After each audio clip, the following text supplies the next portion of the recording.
A gente começa falando sobre um ataque a tiros em Jerusalém, hoje, que já é considerado um dos mais mortais dos últimos anos.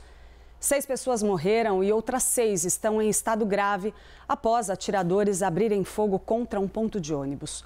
O Américo Martins é quem vem para cá e traz todos os detalhes para a gente.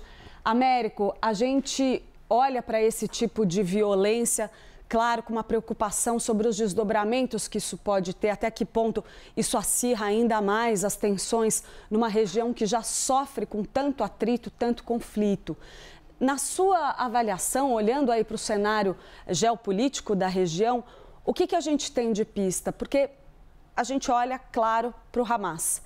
Ninguém assumiu a autoria, mas teve até elogio a esse ataque. Explica para a gente. Bom dia para você, bem-vindo. Bom dia, Clarissa. Bom dia a todos que nos acompanham. Sem dúvida nenhuma, isso vai ter uma repercussão muito negativa em qualquer discussão sobre a possibilidade de uma saída diplomática para a guerra na faixa de Gaza. Por quê? Porque um ataque como esse apenas estimula os radicais dos dois lados, tanto em Israel como nos próprios territórios palestinos, que têm a intenção de boicotar qualquer entendimento democrático.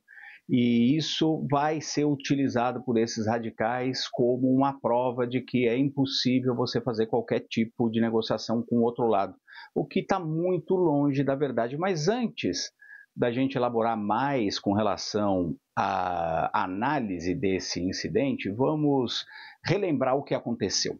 Hoje pela manhã, por volta de 11 horas, 1 hora da tarde, na verdade, no horário de Israel, nós tivemos esses 2 homens chegando num veículo e abrindo fogo contra as pessoas que estavam no ponto de ônibus e também contra um ônibus que estava numa importante avenida de Jerusalém, na parte oriental, a parte ocupada de Jerusalém pelos israelenses. Os israelenses tomaram o controle daquela parte da cidade em 1967, depois anexaram a cidade numa anexação que não é reconhecida pela comunidade internacional. Mas a realidade no terreno é que essa região é toda controlada pelas forças de defesa de Israel, pelos israelenses.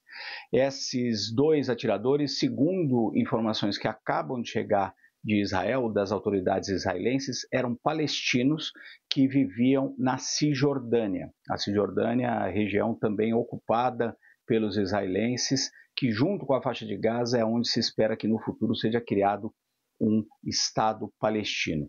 Eles viviam na Cisjordânia, conseguiram entrar no território israelense e fizeram esse ataque que está sendo classificado pelas autoridades israelenses como um ataque terrorista.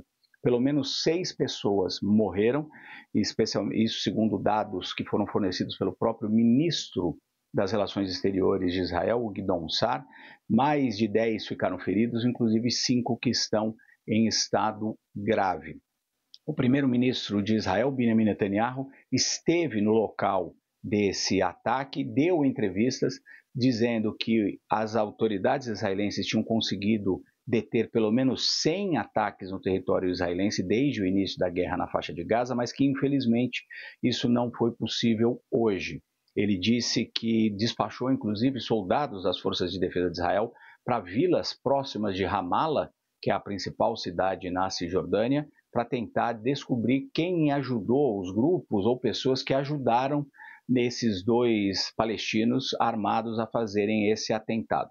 Como você disse, tanto a Jihad Islâmica como o Hamas são 2 grupos radicais palestinos. O Hamas, que provocou o início da guerra na faixa de Gaza com aqueles atentados injustificáveis em outubro de 2023, os 2 grupos soltaram comunicados saudando, veja só, essas ações desses 2 palestinos, mas nenhum dos 2 grupos assumiu a autoria do atentado.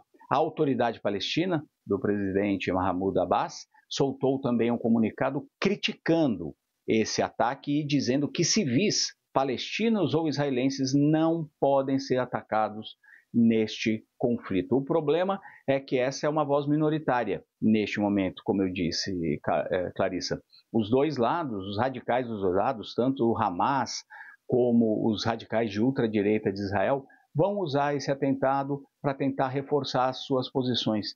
E uma coisa dramática é que ele vai torpedear as negociações diplomáticas. E existia uma esperança que esta semana registrasse alguns avanços nessas negociações. O presidente Donald Trump deu um ultimato ao Hamas e havia a expectativa de que os dois lados pudessem, enfim, chegar a um cessar-fogo, desde que o Hamas aceitasse, por exemplo, libertar todos os reféns que continuam nas mãos deles num, claro, crime de guerra. Esses reféns que continuam nas prisões lá, continuam nos túneis do Hamas, sendo mantidos em cativeiro por eles.